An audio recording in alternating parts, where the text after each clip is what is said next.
Hello students, welcome to English Guru Campus New Lesson. ഇന്നത്തെ വീഡിയോയിൽ നമ്മൾ പറയാൻ പോകുന്നത് ഡിഡ് യു എന്ന പ്രയോഗത്തെക്കുറിച്ചാണ്. ഓൾറെഡി നമ്മുടെ ലെസൺസ് എല്ലാം നിങ്ങൾ കേട്ടപ്പോൾ നിങ്ങൾക്ക് മനസ്സിലായിട്ടുണ്ടാവും നമ്മൾ എത്രത്തോളം വളരെ സിമ്പിളായിട്ടാണ് ഇംഗ്ലീഷ് പഠിക്കാൻ വേണ്ടിയിട്ട് ശ്രമിക്കുന്നത് എന്നുള്ളത്. ഇതേപോലെ ഒരു ശ്രമമാണ് നമ്മൾ ഡിഡ് യു എന്ന പ്രയോഗം പഠിച്ചു വെക്കുന്നതിലൂടെ ഒരുപാട് കാര്യങ്ങൾ നമുക്ക് പറയാൻ പറ്റും. ഡിഡ് യു ഗോ ടു അല്ലെങ്കിൽ did you write, did you eat എന്ന രീതിയിലുള്ള പ്രയോഗങ്ങളെക്കുറിച്ചാണ് നമ്മൾ പറയാൻ പോകുന്നത്. ഇതിനെങ്ങനെയാണ് മലയാള അർത്ഥം വരുന്നത് എന്നിങ്ങനെയുള്ള കാര്യങ്ങളെല്ലാം നമുക്ക് വളരെ വിശദമായിട്ട് പറയാം. വീഡിയോയിലേക്ക് പോകുന്നതിന് മുന്നേ ആയിട്ട് എന്നും പറയുന്ന കാര്യം പറയട്ടെ, please subscribe to our channel and please press the notification bell icon so that you won't miss any of our videos. സമയം കളയാതെ നമുക്ക് വീഡിയോയിലോട്ട് പോകാം.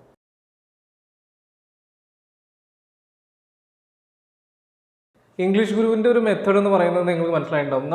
നമ്മൾ ഏതൊരു കാര്യം ചെയ്യുകയാണെന്നുണ്ടെങ്കിലും ആ ഒരു അപ്രോച്ച് നമ്മൾ മാറ്റിക്കഴിഞ്ഞാൽ അത് നമുക്ക് കൂടുതൽ സുഖമാവുകയാണ് ചെയ്യുക. ഉദാഹരണത്തിന് നമ്മൾ എന്നും അലക്കാറുണ്ട് അല്ലേ. ഇപ്പം ഞാൻ എല്ലാ ദിവസവും പോയിട്ട് എൻ്റെ വസ്ത്രങ്ങൾ അലക്കാറുണ്ട്. ഇത് അലക്കുന്നത് സാധാരണ I am a right hand person, okay, right handed ആണ്. അപ്പോൾ ഞാൻ അലക്കുന്നത് ഈ രീതിയിലായിരിക്കും. എന്നാൽ ഒരു ദിവസം നമ്മൾ ഒരു ഡിഫറൻസിന് വേണ്ടിയിട്ട് നമ്മൾ ഇടത് കൈ ഉപയോഗിക്കുകയാണെങ്കിൽ ആ സമയത്ത് നമുക്ക് വളരെ ഇൻട്രസ്റ്റിംഗ് ആയിട്ട് അത് തോന്നുകയും ഒരു ക്യൂരിയോസിറ്റി ആയിരിക്കും. മാത്രമല്ല നമുക്ക് ആ ഒരു ടെൻഷൻ അല്ലെങ്കിൽ ആ ഒരു ടയർഡ്നെസ് ഇതൊന്നും നമുക്ക് ഉണ്ടാവില്ല. ഇതേപോലെ തന്നെ എല്ലാ കാര്യങ്ങളിലും വരുന്നത്. പ്രധാനമായിട്ടും നമ്മളൊരു ലാംഗ്വേജ് പഠിക്കുന്ന സമയത്ത് എല്ലാവരും പഠിക്കുന്ന രീതിയിലാണ് നമ്മൾ പഠിക്കുന്നതെങ്കിൽ നമുക്കും അത് ബുദ്ധിമുട്ടായിട്ട് തന്നെ തോന്നാം. ഉദാഹരണത്തിന് മാത്സ് നമ്മൾ ചെയ്യുന്നത് ഇതേ ഒരു മെത്തേഡ് തന്നെ നമ്മൾ ഫോളോ ചെയ്യുന്നത് കൊണ്ടാണ് ഇംഗ്ലീഷ് എന്ന് പറയുന്ന ലാംഗ്വേജ് നമുക്ക് ഏറ്റവും കൂടുതൽ ഡിഫിക്കൽട്ടായിട്ട് തോന്നുന്നത്. കാരണം എല്ലാവരും പറയുകയാണ് ഇംഗ്ലീഷ് വളരെ ഡിഫിക്കൽട്ടാണെന്നുള്ളത്. എന്നാൽ നമ്മൾ ഇന്ന് പറയാൻ പോകുന്ന ഈ ഒരു മെത്തേഡ് പ്രകാരം നിങ്ങൾ ഇംഗ്ലീഷ് പഠിക്കുകയാണെങ്കിൽ തീർച്ചയായിട്ടും നിങ്ങൾക്ക് വളരെ സിമ്പിളായിട്ട് ഈ ടേമുകളെല്ലാം തോന്നും. അതിൽ ഒരു ടേമിനെ കുറിച്ചാണ് നമ്മൾ ഇന്ന് പറയാൻ പോകുന്നത്, ഡിഡ്. ഓക്കെ, ഡിഡ് എന്നുള്ള ടേമിനെ കുറിച്ച് നമ്മൾ ഓൾറെഡി ഒരു കഴിഞ്ഞ വീഡിയോയിൽ നമ്മൾ പറഞ്ഞിട്ടുണ്ടായിരുന്നു. നിങ്ങളത് കേട്ടിട്ടില്ലെങ്കിൽ തീർച്ചയായിട്ടും അത് കേൾക്കുക. എങ്ങനെയാണ് അതിൻ്റെ ആപ്ലിക്കേഷൻ എന്നുള്ള കാര്യങ്ങളെല്ലാം നോക്കിയിട്ട് നിങ്ങൾ ഈ ലെസണിലേക്ക് വരിക. ഓക്കെ, അപ്പോൾ ഇന്ന് നമ്മൾ പറയാൻ പോകുന്നത് ഡിഡ് യു എന്ന ടേമിനെ കുറിച്ചാണ്. ഓക്കെ, ഇവിടെ ഞാൻ 3 സെൻറ്റൻസുകൾ എഴുതിയിട്ടുണ്ട്. ഇതിൽ ഒരു സെൻറ്റൻസ് ആണ് കറക്റ്റ് ആയിട്ടുള്ള സെൻറ്റൻസ്. അത് നമ്മൾ പറയാൻ വേണ്ടിയിട്ട് പോവുകയാണ്. വളരെ ലളിതമായിട്ട് പറയുകയാണെങ്കിൽ നമ്മൾ സാധാരണ പറയുന്ന ഒരുപാട് തെറ്റുകളുണ്ട്. ഉദാഹരണത്തിന് പീപ്പിൾസ് എന്ന് പറയുക, ചിൽഡ്രൻസ് എന്ന് പറയുക, സ്റ്റാഫ്സ് എന്ന് പറയുക, ഫേർണിച്ചേഴ്സ് എന്ന് പറയുക. ഇതെല്ലാം റോങ് ആയിട്ടുള്ള ഇംഗ്ലീഷാണ്. അപ്പോൾ ഇത് റോങ് ആണെന്ന് മനസ്സിലാക്കുമ്പോൾ അത് നമുക്ക് ഇപ്പോൾ നമ്മളത് ചെയ്തുകൊണ്ട് തന്നെ പഠിക്കുകയാണെങ്കിൽ, അതായത് തെറ്റിൽ നിന്നും നമ്മൾ പഠിക്കുകയാണെന്നുണ്ടെങ്കിൽ വളരെ സിമ്പിളായിട്ട് നമുക്കത് മനസ്സിൽ നിൽക്കുകയും പിന്നീട് നമ്മൾ ഒരിക്കലും അത് റിപ്പീറ്റ് ചെയ്യാതിരിക്കുകയും ചെയ്യും. നമ്മുടെ ഇംഗ്ലീഷ് ഗുരുവിൻ്റെ ഓൺലൈൻ ക്ലാസ്സുകളിൽ, പ്രീമിയം കോഴ്സുകളിൽ തീർച്ചയായിട്ടും ഇത്തരത്തിലുള്ള ആക്ടിവിറ്റീസ് ഉണ്ട്. ഇത്തരത്തിൽ നമ്മൾ അപ്രോച്ച് ഡിഫറൻ്റ് ആക്കിയിട്ട് എന്താ പറയുക, വളരെ ഫണ്ണി ആയിട്ട് വളരെ ഇൻട്രസ്റ്റിംഗ് ആയിട്ടുള്ള രീതിയിലാണ് നമ്മൾ ഇംഗ്ലീഷ് ഇവിടെ പഠിച്ചുകൊണ്ടിരിക്കുന്നത്. അപ്പോൾ അതിൽ നിന്നും ഒരു കാര്യമാണ് ഇപ്പോൾ നമ്മളിവിടെ പറയാൻ പോകുന്നത്. ഉദാഹരണത്തിന് നമ്മൾ ഇവിടുന്ന് അങ്ങോട്ടേക്ക് പോകാം. Did you gone to school today? നീ ഇന്ന് സ്കൂളിൽ പോയോ എന്നാണ് നമുക്ക് ചോദിക്കേണ്ടത്. അപ്പോൾ നമ്മൾ ചോദിക്കാൻ ഡിഡ് യു ഗോൺ, ഇങ്ങനെ ചോദിക്കുന്ന ആളുകളുണ്ട്. ഓക്കെ, ഇനി did you went to school today? Okay, did you went, നീ പോയോ, ഇങ്ങനെ പറയുന്ന ആളുകളുമുണ്ട്. Did you go to school today? ഇങ്ങനെ പറയുമ്പോൾ ഒരു സുഖമില്ല എന്ന് പറയുന്ന ആളുകളുമുണ്ട്. ഓക്കെ, അപ്പോൾ സാധാരണ ഇപ്പോൾ എൻ്റെ ക്ലാസ്സുകളിൽ നിന്ന് നിങ്ങൾക്ക് മനസ്സിലായിട്ടുണ്ടാവും ഇതാണ് ശരി അല്ലേ. കാരണം എന്താ, നിങ്ങൾക്കത് സുഖമായിട്ട് തോന്നുന്നില്ലെങ്കിൽ അത് തന്നെ ആയിരിക്കും അതിൻ്റെ ശരിയായ ഉത്തരം. അത്രേ ഉള്ളൂ, അത്ര as simple as that. Okay, അപ്പോൾ എന്തുകൊണ്ടാണ് ഇത് ശരി എന്നുള്ളതും എന്തുകൊണ്ടാണ് ഇത് തെറ്റ് എന്നുള്ളതും നമ്മൾ ഇപ്പോൾ വിശദീകരിക്കാൻ പോവുകയാണ്. വളരെ സിമ്പിളായിട്ട് മനസ്സിലാക്കാൻ നമ്മൾ കഴിഞ്ഞ ലെസണിൽ പറഞ്ഞിട്ടുണ്ടായിരുന്നു എങ്ങനെയാണ് V2 ഫോംസ് ഫോം ചെയ്യുന്നത് എന്നുള്ളത്. അത് പ്രകാരം നോക്കുകയാണെങ്കിൽ ഇവിടെ 2 ഡിഡ് വരുന്നുണ്ട്, ഡിഡ് പ്ലസ് ഡിഡ് വരുന്നുണ്ട്. അപ്പോൾ ഗ്രാമാറ്റിക്കലി ഇത് റോങ് ആയിരിക്കും അല്ലേ. സ്വാഭാവികമായിട്ടും നിങ്ങൾക്ക് കഴിഞ്ഞ വീഡിയോയിൽ നമ്മൾ പറഞ്ഞിട്ടുണ്ടായിരുന്നില്ല എങ്ങനെയാണ് വെൻ എന്ന് പറയുന്ന വേർഡ് ഉണ്ടാവുന്നത് എന്നുള്ളത്, അല്ലെങ്കിൽ ഉണ്ടാക്കുന്നത് എന്നുള്ളതിനെ കുറിച്ച് നമ്മൾ വളരെ ഡീറ്റെയിൽ ആയിട്ട് പറഞ്ഞിട്ടുണ്ടായിരുന്നു. അതുകൊണ്ട് ഇത് തെറ്റാണ്. ഓക്കെ, ഇനി ഇവിടെ എന്താണ് തെറ്റ്? ഇവിടെ V3 ഫോമാണ് വന്നിരിക്കുന്നത്, അതായത് വേർബിൻ്റെ 3ാമത്തെ രൂപമാണ് വന്നിരിക്കുന്നത്. ഡിഡ് എന്നുള്ളതിൻ്റെ കൂടെ നമ്മൾ V3 അല്ല V1 ആണ് ഉപയോഗിക്കുക എന്നുള്ളതാണ് ഇംഗ്ലീഷ് ഗ്രാമറിൽ റൂളായിട്ട് വരുന്നത്. അപ്പോൾ അത് പ്രകാരം നോക്കുകയാണെങ്കിൽ ഇതും തെറ്റാണ്. അപ്പോൾ നമ്മൾ ദൈനംദിന ജീവിതത്തിൽ ഇത്തരത്തിലുള്ള മിസ്റ്റേക്കുകൾ നമ്മൾ ചെയ്യുന്നുണ്ടെങ്കിൽ തീർച്ചയായിട്ടും നമ്മളത് മനസ്സിലാക്കണം. പ്രധാനമായിട്ടും നമുക്ക് മിസ്റ്റേക്കുകളും മറ്റു കാര്യങ്ങളെല്ലാം വരാനുള്ള പ്രധാന കാരണം എന്ന് പറയുന്നത് സോഷ്യൽ മീഡിയ പോസ്റ്റുകളാണ്. ഒരിക്കലും നിങ്ങൾ വിചാരിക്കരുത് സോഷ്യൽ മീഡിയയിൽ പോസ്റ്റ് ചെയ്യുന്ന എല്ലാ ഇംഗ്ലീഷ് റിലേറ്റഡ് ആയിട്ടുള്ള കോണ്ടന്റുകളും വളരെ റിലയബിളും വളരെ ഗ്രാമാറ്റിക്കലി കറക്റ്റാണ് എന്നും വിചാരിക്കരുത്. കാരണം ഇതുപോലെ നമുക്ക് ഇപ്പോൾ ആർക്ക് വേണമെങ്കിലും ഇപ്പോൾ വിക്കിപീഡിയ വരെ ആർക്ക് വേണമെങ്കിലും എഡിറ്റ് ചെയ്യാവുന്നതാണ്. അതുകൊണ്ട് തന്നെ ഏതൊരാൾക്കും ഇംഗ്ലീഷിൽ കോണ്ടൻറ്റുകൾ ക്രിയേറ്റ് ചെയ്യുകയും അത് പോസ്റ്റായിട്ട് അത് ഫേസ്ബുക്ക് വാളിലോ ഒക്കെ മറ്റുമൊക്കെ ആയിട്ട് പേസ്റ്റ് ചെയ്യാനും സാധിക്കുന്നതാണ്. അപ്പോൾ അവർക്ക് ഇപ്പോൾ നേരത്തെ നമ്മൾ പറഞ്ഞതുപോലെയുള്ള ഡൗട്ടുകൾ ഉണ്ടെങ്കിൽ ഇപ്പോൾ പീപ്പിൾസ് എന്ന് പറയുന്നത്, സ്റ്റാഫ്സ് എന്ന് പറയുന്നത്, ഒരുപാട് പേര് എന്നോട് ചോദിക്കാറുണ്ട് അത്, സർ ഇവിടെ പീപ്പിൾസ് എന്ന് എഴുതിയിട്ടുണ്ടോ, അപ്പോൾ അത് കറക്റ്റാണോ? അതായത് നമ്മൾക്കൊരു മിഥ്യാധാരണയുണ്ട്, ഒരു മിസ്കൺസെപ്ഷൻ ഉണ്ട് that all the post we see on social media is grammatically correct. അങ്ങനെ ഒരു സംഭവമേ ഇല്ല. ഇപ്പോൾ പത്രത്തിൽ അച്ചടി പിശകുകൾ വരെ വരാറുണ്ട് അല്ലേ? അപ്പോഴാണോ സോഷ്യൽ മീഡിയയിൽ ഓരോ ഇൻഡിവിജ്വലും അവരവരുടെ പോസ്റ്റുകളിൽ അവരവരുടെ വാളിൽ പോസ്റ്റ് ചെയ്യുന്ന എല്ലാ കാര്യങ്ങളും 100% ഗ്രാമാറ്റിക്കലി കറക്റ്റ് ആണെന്നുള്ളതൊന്നും നമുക്ക് പറയാൻ പറ്റില്ല. If you find something or some errors, or if you find like if it is correct or not, then yes, always go for correction and all.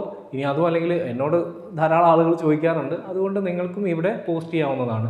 അത്തരത്തിലുള്ള മിസ്റ്റേക്കുകൾ നമ്മൾ മനസ്സിലാക്കിയിട്ട് ആ തെറ്റുകളിൽ നിന്നും നമ്മൾ പഠിക്കുകയാണ് വേണ്ടത്. തീർച്ചയായിട്ടും ആ സമയത്ത് നമ്മുടെ ബ്രെയിൻ നല്ല രീതിയിൽ വർക്കൗട്ട് ചെയ്യുകയും അതുവഴി നമ്മളത് മറക്കാതിരിക്കാനുള്ള ഒരു സാഹചര്യം സൃഷ്ടിക്കുകയും ചെയ്യും. ഇങ്ങനെ ആകുമ്പോൾ നമ്മൾ അത് ഒരിക്കലും മറക്കുകയുമില്ല. ഓക്കെ, അപ്പോൾ നമ്മൾ ഇന്ന് പറഞ്ഞ കോമൺ മിസ്റ്റേക്ക് ഇത് 3 ഇതിലേതെങ്കിലും മിസ്റ്റേക്ക് രീതിയിലായിട്ടാണ് നിങ്ങൾ എഴുതുന്നതെങ്കിൽ തീർച്ചയായിട്ടും നിങ്ങൾ ഇത് തിരുത്താൻ വേണ്ടിയിട്ട് ശ്രമിക്കുക, ഡിഡ് യു എന്നുള്ള രീതിയിൽ. ഇനി നമുക്ക് ഡിഡ് യു എന്ന് വെച്ചിട്ട് ഒരു കുറച്ച് എക്സാമ്പിൾസ് പറഞ്ഞുകൊണ്ട് എങ്ങനെയാണ് ഇതിൻ്റെ പ്രയോഗം എന്നുള്ളത് നമുക്ക് നല്ല രീതിയിൽ മനസ്സിലൊന്ന് ഉറപ്പിക്കാം.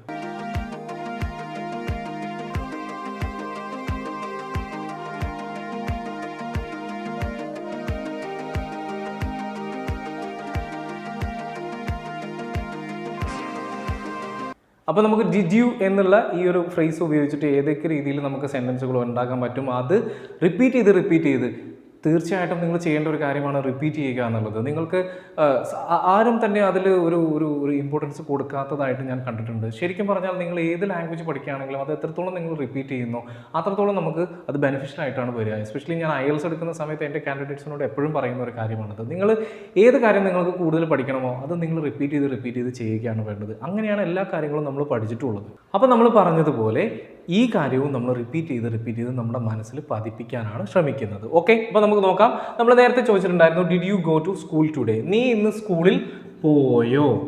ഓക്കെ, ഇങ്ങനെയാണ് മീനിങ് വരിക, പോയോ. ഓക്കെ, അപ്പോൾ did you write the essay എന്ന് ചോദിക്കുമ്പോഴോ, did you write the essay? നീ എസ്സേ യെസ് എഴുതിയോ? ഓക്കെ, നീ എഴുതിയോ? ഓക്കെ, ക്വസ്റ്റ്യൻ ആയിട്ടാണ് വരിക. Very good. Okay, did you see him? നീ അവനെ കണ്ടോ? ഓക്കെ, കണ്ടോ. Did you see? നീ കണ്ടോ? Okay, did you meet? എന്താണ് സീ മീറ്റ് തമ്മിലുള്ള വ്യത്യാസം? സി എന്ന് പറഞ്ഞാൽ ജസ്റ്റ് കാണുക, മീറ്റ് എന്ന് പറയുമ്പോൾ കണ്ടു, സംസാരിച്ചു, പരിചയപ്പെട്ടു എന്ന രീതിയിലാണ് മീനിങ് വരുന്നത്. അത്രയേ ഉള്ളൂ. Did you meet him? നീ അവനെ കണ്ടോ. പക്ഷെ മലയാളത്തിൽ നമ്മൾ കണ്ടോ എന്ന് തന്നെയാണ് രണ്ട് രീതിയിലും പറയുമ്പോഴും നമ്മൾ ഉപയോഗിക്കുന്നത്. ഇനി did you visit the temple today? നീ ഇന്ന് അമ്പലത്തിൽ പോയോ? ഓക്കെ, പോയോ. വിസിറ്റ് എന്ന് പറഞ്ഞാൽ സന്ദർശിക്കുക, സന്ദർശിച്ചോ എന്ന രീതിയിൽ. പക്ഷെ നമ്മൾ സാധാരണ പോയോ എന്നുള്ള വേർഡ് തന്നെയാണ് ഉപയോഗിക്കാറുള്ളത്. Did you win the match? നീ മാച്ച് ജയിച്ചോ? Did you win. Did you allow her to enter the classroom? നീ അവളെ ക്ലാസ് റൂമിലേക്ക് എൻറ്റർ ചെയ്യാൻ അലോ ചെയ്തോ, അനുവദിച്ചോ എന്ന രീതിയിലാണ് മീനിങ് വരുന്നത്. അപ്പോൾ നിങ്ങൾ ചെയ്യേണ്ടതാണ്, ഇപ്പോൾ ഇതിൽ നിങ്ങൾ ശ്രദ്ധിച്ചല്ലോ, ഡിഡ് യു എന്നുള്ളത് ഉപയോഗിച്ച് നമ്മൾ ഒരുപാട് സെൻറ്റൻസുകൾ നമുക്ക് ഇങ്ങനെ വേണമെങ്കിൽ ഉണ്ടാക്കാം. പ്രധാനമായിട്ടും നമ്മൾ ശ്രദ്ധിക്കേണ്ടത് എന്താണ്? V1 ഫോമാറ്റ്, അതായത് വേർബിൻ്റെ ഫസ്റ്റ് ഫോമാണ് നമ്മൾ ഇവിടെ ഉപയോഗിക്കേണ്ടത്. പിന്നെ നമ്മൾ എന്താണോ കാര്യം അത് നമ്മൾ പറയണം. ഓക്കെ, വളരെ സിമ്പിളാണ്. നിങ്ങൾക്കും ഒരുപാട് സെൻറ്റൻസുകൾ ഇങ്ങനെ ഉണ്ടാക്കാവുന്നതാണ്. നിങ്ങൾ ഒരുപാട് സെൻറ്റൻസ് ഉണ്ടാക്കുകയും വേണം. ഓക്കെ, ഒരു കാര്യം നമ്മളിപ്പോൾ ഇത് നിങ്ങളുടെ മനസ്സിലേക്ക് പതിയുന്നതിനുള്ള ഏറ്റവും നല്ല മാർഗ്ഗമാണത്. You have to repeat it. Repeatedly നിങ്ങൾ ഒരുപാട് സെൻറ്റൻസുകൾ എഴുതാൻ വേണ്ടിയിട്ട് ശ്രമിക്കുക. ആ സെൻറ്റൻസുകൾ നിങ്ങൾ എഴുതുന്നതോടുകൂടി നിങ്ങൾക്കത് മനസ്സിൽ പതിയുകയും പിന്നെ നമ്മളത് മറക്കാതിരിക്കുകയും ചെയ്യും. അപ്പോൾ നമ്മളിന്ന് വളരെ സിമ്പിളായിട്ടുള്ള ഒരു ടേമാണ് പറഞ്ഞത്, ഡിഡ് യു എന്നുള്ളത്. അതിൻ്റെ കോമൺ മിസ്റ്റേക്കും നമ്മൾ പറഞ്ഞിട്ടുണ്ടായിരുന്നു. ഡിഡ് യു എന്ന് കഴിഞ്ഞിട്ട് എന്താണോ കാര്യം അതിൻ്റെ V1 ഫോമാറ്റ് നിങ്ങൾ ഉപയോഗിക്കുകയും അതിനുശേഷം എന്താണോ കാര്യം അത് നിങ്ങൾ പറയുകയും ചെയ്യുക.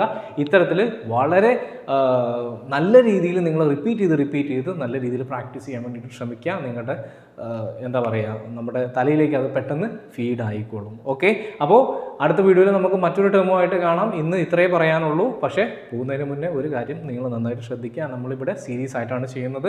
അപ്പോൾ നിങ്ങൾക്ക് എന്തെങ്കിലും സംശയങ്ങളുണ്ടെങ്കിൽ നിങ്ങൾ കമൻറ്റ് ചെയ്യുക. I will try to reply you. Okay, ഏത് ടേമിനെ കുറിച്ച് ഇപ്പോൾ നിങ്ങൾക്ക് പ്രത്യേകിച്ച് ഒരു ടേമിനെ കുറിച്ച് നിങ്ങൾക്ക് അറിയാൻ താല്പര്യമുണ്ടെങ്കിൽ നിങ്ങൾ അത് ചോദിച്ചോളൂ. I will try to make a video related to that. Okay, ഏത് ടേം ആയാലും നമ്മളത് പഠിച്ചിരിക്കും. ഓക്കെ, ഇപ്പോൾ നമ്മളൊരു സീരീസ് ആയിട്ട് ഇങ്ങനെ 1 by 1 ആയിട്ട് ഓരോ ചെറിയ ചെറിയ കാര്യങ്ങളായിട്ട് ഇങ്ങനെ പഠിച്ചുകൊണ്ടിരിക്കുകയാണ്. അടുത്തത് ഇനി ഡിഡ് കഴിഞ്ഞിട്ട് ഇനി ഇതിൻ്റെ പല വേർഷൻസ് നമ്മൾ പറയാനുണ്ട്. അതിനുശേഷം ഡു പറയാനുണ്ട്, ഡസ് പറയാനുണ്ട്, ഹാവ് ബീൻ പ്ലസ് V3 ഇത്തരത്തിലുള്ള ഇനി പാസീവ് വോയിസ്, ആക്റ്റീവ് വോയിസ്, ഇങ്ങനെയുള്ള ഒരുപാട് കാര്യങ്ങൾ നമുക്ക് പറയാനുണ്ട്. അതെല്ലാം നമുക്ക് വളരെ ഡീറ്റെയിൽ ആയിട്ട് പറയുകയും ചെയ്യാം. So ensure that you have subscribe to our channel. നിങ്ങൾ ചാനൽ സബ്സ്ക്രൈബ് ചെയ്തിടുക, നോട്ടിഫിക്കേഷൻ ബെല്ലും കൂടെ പ്രസ് ചെയ്ത് വയ്ക്കുക.